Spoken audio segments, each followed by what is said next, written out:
এবার আরও কমবে তাপমাত্রা, আরও তীব্র হবে শীত, রয়েছে ঘন কুয়াশার পূর্বাভাস। আসসালামু আলাইকুম প্রিয় দর্শক, সবাইকে আমন্ত্রণ জানাচ্ছি এই মুহূর্তে পাওয়া আবহাওয়ার গুরুত্বপূর্ণ নতুন আপডেটে। সবার আগে আবহাওয়ার সঠিক খবর পেতে আমাদের চ্যানেলটি সাবস্ক্রাইব করে রাখুন এবং কে কোন জেলা থেকে দেখছেন অবশ্যই কমেন্ট করে জানিয়ে দিন। প্রথমে জেনে নেই কেমন থাকবে 1 ও 2 জানুয়ারি এই দুদিনের আবহাওয়া।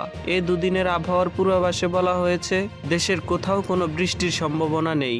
দেশের আকাশ কোথাও কোথাও অস্থায়ীভাবে আংশিক মেঘলা থাকতে পারে। এছাড়াও সারা দেশের আবহাওয়া প্রধানত রোদ জলমলে থাকতে পারে। সারা দেশে রাত এবং দিনের তাপমাত্রা 1 থেকে 2 ডিগ্রি সেলসিয়াস হ্রাস পেতে পারে। এতে করে শীতের অনুভূতি আরও বৃদ্ধি পেতে পারে।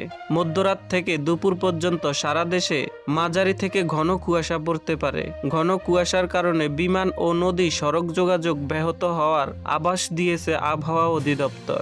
এছাড়াও গত 24 ঘন্টায় সর্বোচ্চ তাপমাত্রা ছিল কক্সবাজার 30.5 ডিগ্রি সেলসিয়াস এবং সর্বনিম্ন তাপমাত্রা ছিল তেঁতুলিয়ায় 10.9 ডিগ্রি সেলসিয়াস। এবারে জেনে নেই কুয়াশার পূর্বাভাসে কি বলা হয়েছে।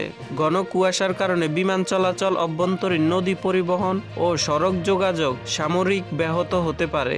সকাল 9টা পর্যন্ত দেশের নদ নদী অববাহিকায় মাঝারি থেকে ঘন কুয়াশার কারণে দৃষ্টি সীমানা 300 মিটার বা কোথাও কোথাও এর চেয়ে কম হতে পারে। এসব এলাকার নৌযান সমূহকে সাবধানে চলাচল করতে বলা হয়েছে।